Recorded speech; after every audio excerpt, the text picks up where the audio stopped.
Jana kulikuwa na mjadala katika bunge la Ulaya. Sitaki sana kuingilia mambo yaliyokuwa yanajadiliwa pale, lakini yalitolewa maazimio 6 kwa ajili ya serikali ya Tanzania.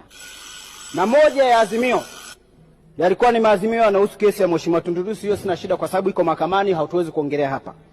Lakini azimio namba 2, wametoa azimio linalotaka serikali ya Tanzania kutambua haki za wapenzi wa jinsia moja au ushoga. Sasa nimeforward kwenye grupu ya bunge, mnaweza mkaona.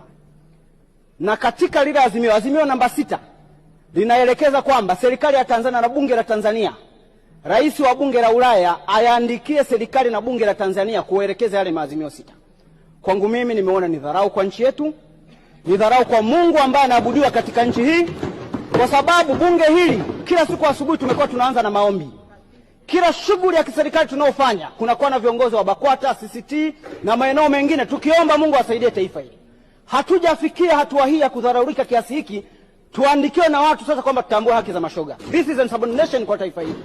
Kwa hiyo tunaomba kupitia kiti chako sauti yetu isikike kwa niaba ya Watanzania tunaowakilisha ndani ya bunge hili. Masuala haya ya laana katika nchi hii hatuyahitaji.